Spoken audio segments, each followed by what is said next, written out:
आज हम आपको सुनाएंगे एक बतख की कहानी। कहानी अच्छी लगी तो लाइक, शेयर और सब्सक्राइब करें। गर्मियों के दिन थे। शाम के समय एक बतख झील के पास ही पेड़ के नीचे अपने अंडे देने के लिए अच्छी जगह ढूंढी थी। उसने वहां पर 5 अंडे दिए। उसने देखा कि उसके 5 अंडों में से एक अंडा सबसे बहुत अलग था, जिसे देखकर वह परेशान रहने लगी। उसने अंडों से बच्चों के बाहर आने तक का इंतजार किया। फिर एक सुबह उसके 4 अंडों में से उसके 4 नन्हे बच्चे बाहर आ गए। वो सभी बहुत सुंदर और प्यारे थे, लेकिन उसके 5वें अंडे से अभी तक बच्चा बाहर नहीं आया था। बत्तख ने कहा कि यह 5वें अंडे का बच्चा उसका सबसे सुंदर बच्चा होगा, तभी वह बाहर आने में इतना ज्यादा समय ले रही है। एक सुबह वह 5वां अंडा भी फूट गया। उसमें से एक बदसूरत बत्तख का बच्चा निकला। बत्तख का ये बच्चे अपने बाकी के चारों भाई बहनों से बहुत बड़ा और बदसूरत था। ये देखकर बत्तख माँ बहुत उदास हो गई। उसे उम्मीद थी कि शायद कुछ दिनों बाद वो बदसूरत बत्तख भी अपने भाई बहनों की तरह सुंदर हो जाएगा। कई दिन बीत जाने के बाद भी वो बत्तख बदसूरत ही रहा। बदसूरत होने की वजह से उसके सारे भाई बहन उसका मजाक भी उड़ाते थे और कोई भी उसके साथ नहीं खेलता था। वो बदसूरत बत्तख का बच्चा बहुत उदास रहने लगा।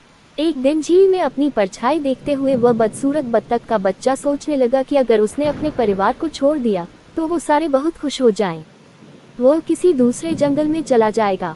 यही सोचकर वह किसी घने जंगल में चला गया। जल्द ही सर्दियों के दिन आ गए। हर तरफ बर्फ की बारिश हो रही थी। बदसूरत बत्तख के बच्चे को ठंड लग रही थी।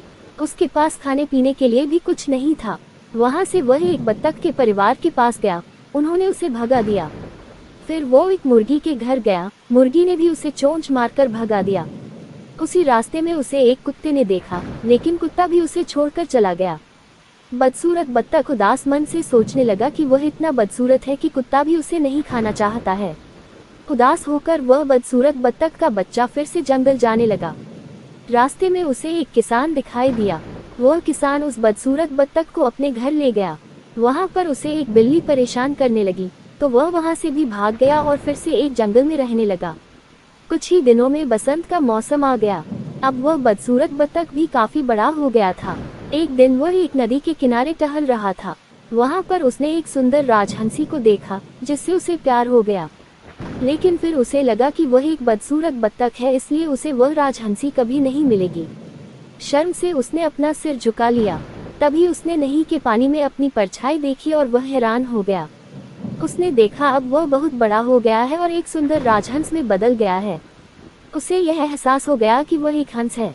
तभी अपने बाकी के बत्तख भाई बहनों से काफी अलग था। जल्द ही उस बदसूरत बत्तख से राजहंस बने उस हंस ने हंसनी से शादी कर ली और दोनों खुशी खुशी रहने लगे।